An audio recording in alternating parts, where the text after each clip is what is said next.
Ladies and gentlemen, welcome back to the Player Zone YouTube channel. And last night, we saw what they're all about once again. Arsenal got the job done versus Newcastle United.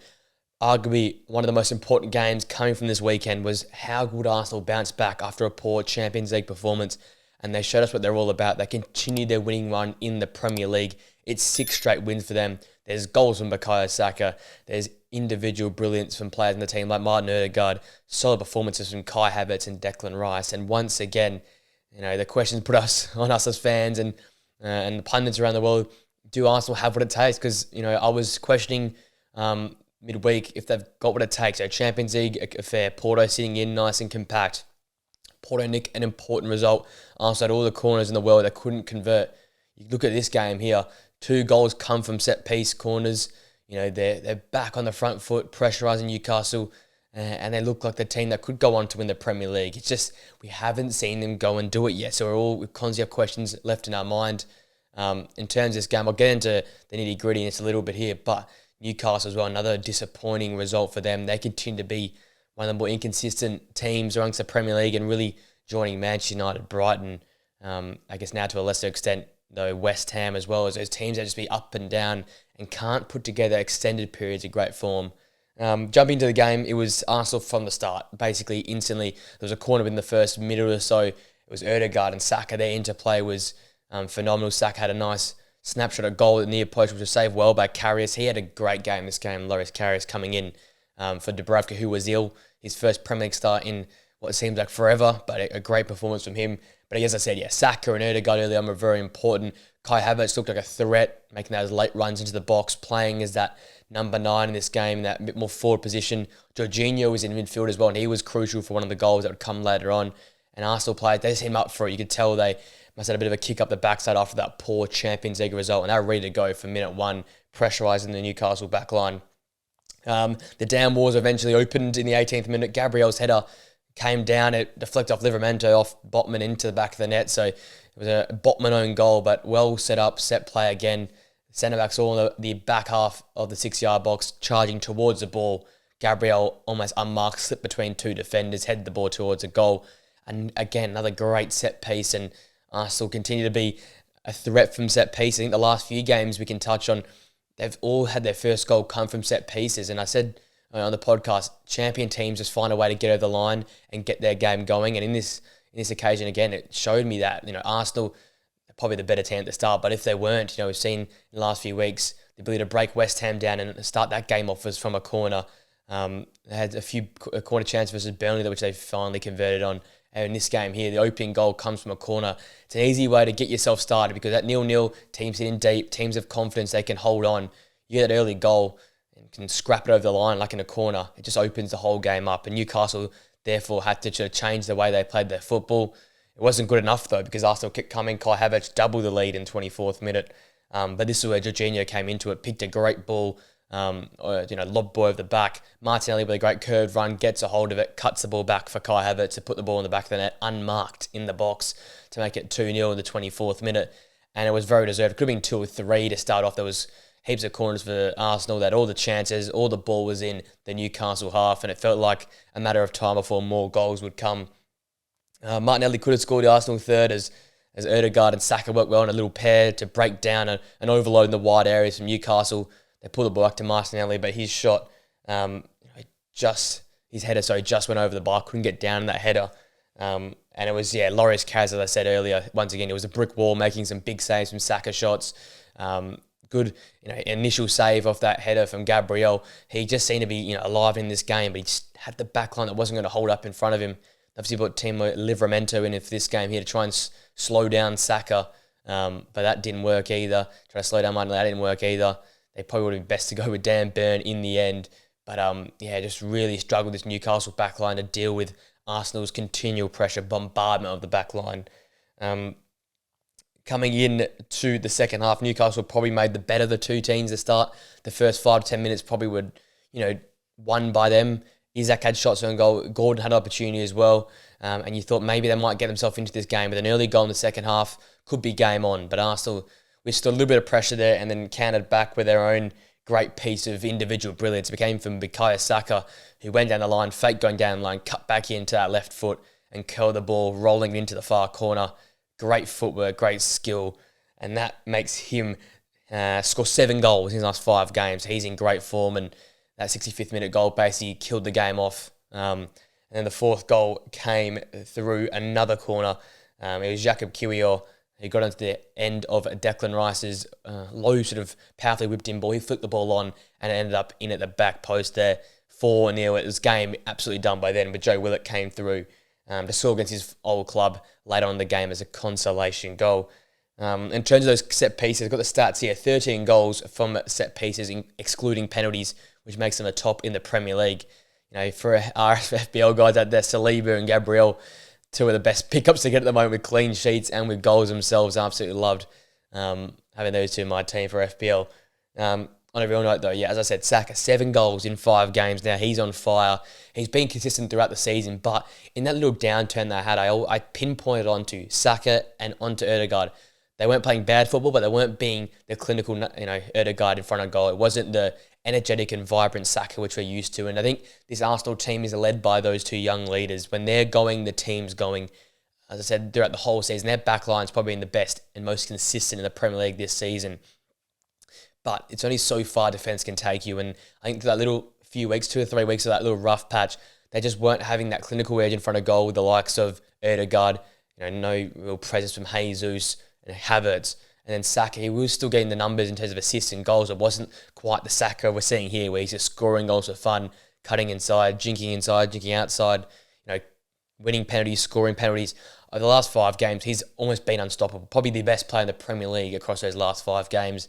And just ridiculous where when he puts his head down, I think defenders just worried what they're going to do because you might foul him, he might just skip past you, and he's almost unstoppable at the moment. So he's definitely someone that when he keeps going the way he's going, Arsenal could go on and win the league. It's, quite convincing I think they could win the league if he keeps going the way that he's going, because goals is what's happening right now for Arsenal. They've bagged 26 in their last 5 games, which is it's just ridiculous. 25, in the last 6 Premier League games. Which is just ridiculous. The stat says it all. 18 shots and 8 on target versus Newcastle's 3 shots and 2 on target. Newcastle did not have a corner to their name. Arsenal had 9. So, as I said, it all went Arsenal's way in this game from minute 1 to basically minute 90. I think they never really didn't have control of the game. Newcastle had a bit more possession towards the end of the game, but game was done. It was junk time, and well and surely dominated this game. Now it takes Arsenal 2 points off Liverpool. They ran 1 point behind City after City won 1-0 versus Bournemouth last night. And they've got games with Sheffield United and Brentford coming up, which you need to be, I guess every game from now on is a must win. Then you follow that with Chelsea and City. So you definitely need to get the next 2 wins, get that confidence going, make it 8 wins on the bounce in the Premier League, and then take on, improve Chelsea, and then obviously your title rival Manchester City. So a massive 4 games to come up for Arsenal. Chuck in that Champions League second leg of the round of 16 versus Porto in there as well. There's a lot of important games coming up for Arsenal. And this is where, myself and I think a few others are not quite on the Arsenal bandwagon yet. I love the way they play their football, and that's been incredible this season. But we haven't seen them do it in crunch time. This time Saliba's there, Saka's more experienced, Ødegaard's, they've all seen what can happen. That's a positive, but haven't seen them go and do it in these crunch time moments. Haven't seen them do Liverpool type things and keep it interesting right to the end. Haven't seen them do City type things where they come back from 8 or 9 points down to win the Premier League title. Arsenal aren't proven yet, and that's why we just can't trust them yet, if you know what I mean. But right now, they're probably playing the best football out of the top 3. They're scoring goals for us. They're 25 goals in the last 6 games. You've got Saka, Ødegaard in great form. Declan Rice is playing well. Kai Havertz is playing very well as well. And as I said in the preview and prediction video, Jakob Kiwior, I think it's been a blessing that Zinchenko's gone down injured, because Jakob Kiwior was a more defensively orientated player, and they just don't look like conceding goals anymore with that current back 4 in there. It's not the Hollywood type inverted fullback like Zinchenko, but he gets the job done. He scores a goal in this game as well. So I think he's been so important for them, and missing Zinchenko has sort of been a blessing in disguise, I think, for Arsenal. So in my mind, they're probably the best team at the moment in the Premier League. But can they continue this form? I think they're going to have to keep scoring goals, keep this good vibe, keep this momentum up all the way through, because that's the way they're going to win this Premier League title. Liverpool are grinding out results at the moment, but they'll refine that form. They'll refine fitness. Man City just keep going. They keep knocking out results. They're like a machine. So Arsenal need to stay with these teams. I think it's going to come through this aggressive, goal scoring, 3 or 4 type of game style of football. I think that's the way, and that's their key to going and trying to win this Premier League title. But as I said, 2 points separating the top 3. I'm absolutely loving this season, the Premier League, and Arsenal living up to it. Just quickly touching on Newcastle now, just to finish this video off in terms of this game review. Another disappointing result for them. They've picked up only 5 points in the last 4 games. They've couldn't capitalise on Man United losing that late game versus Fulham. They couldn't capitalise on Brighton scraping a 1-1 draw versus Everton. That was a good chance to try and leapfrog back into the debate there. They now sit 10 points off Spurs in 5th, which I believe will be the last Champions League spot if the coefficients work in the Premier League's favour. You can almost write Champions League off now, and it's almost, in a way, for Newcastle, their new standard season over, because I think they expect Champions League football every single season. And I said a lot on the podcast, if you want to, attract these big talents, these young superstars, these established players, you've got to be in the Champions League. And they had that this season. That's why I got Tonali. Going to next season with the Europa League or even Conference League football, you cannot make the big splashes of cash that they wanted to make to try and push this team up the ladder. And that goes hand in hand. My next point is, I don't think Eddie Howe is the manager to go on with this club. He's obviously a great manager. He's really good, solid in terms of laying foundation, setting up a great identity and effort intensity type group orientated around a solid back line, which they all had last season. But this season here, that defensive identity has disappeared. They don't look the same sort of team in midfield. I know they're missing Tonali and they're missing some big players in midfield there. You've got a youngster like Lewis Miley in there, but it doesn't feel like the same energetic, robust midfield. And it just doesn't feel like the same Newcastle, which made a Carabao Cup final this time last year. It's a different team. It's not a team that was taking it to PSG in the Champions League. It all seems to have just unraveled and fallen apart. So, refine that home form. I think that's the first thing you have to do if you're a new manager or if Eddie Howe stays. Refine that home form, make it a fortress again, and then refine this defensive solidity and defensive identity, because last season to put 4 past Newcastle was a rare occasion. It was 2 goals at max versus Newcastle, and they'd be scoring more at the other end as well. So it seems like it's all just not worked for them this season. I can understand, though, it's a season after a great big year. You're going to come back down to reality a little bit, but knocked out of the Champions League, finishing 4th. Not looking like making the Champions League or the Premier League, now sitting in 8th place and 37 points. It just, if you want to progress, I think Eddie Howe has to go. He has to try something new, get a new manager, a European manager in, maybe a manager that can attract more talents as well, and see how you go from there. Because his team is at a knife edge at the moment. It could go one or two ways. You could go and get a new manager, get back in Champions League, maybe win a cup next season and get back to being Newcastle, who we thought would be the 4th or 5th best team in the Premier League.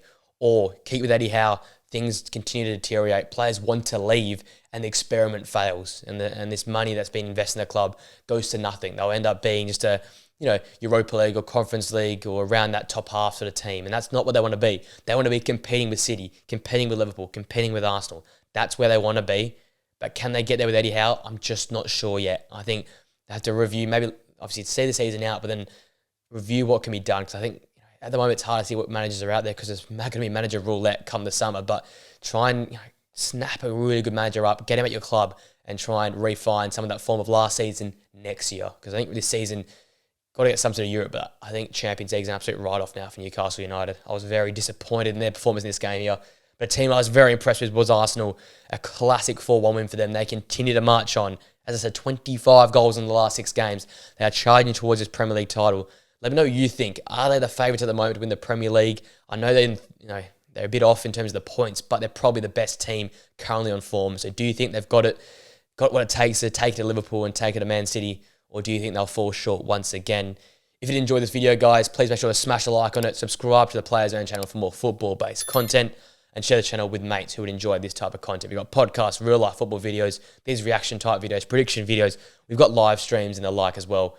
Make sure also if you've watched all the way through, I appreciate it. Please join me tonight for the Carabao Cup final live stream. I'll be sitting here watching Chelsea play Liverpool in a classic, hopefully. These two teams love a cup final going to penalty shootout, so hopefully we get something exciting like that once again. Again, what a result for Arsenal. What a weekend of Premier League action. I mean, a lot of interesting results on that Saturday. We've got obviously one Sunday game to come, then the Carabao Cup finals. Absolutely cannot wait for that. With that all being said, ladies and gents, hope you have a great rest of your day. Enjoy the rest of the weekend's football action, and I'll see you guys in another video very, very soon. Until then, guys, see you later.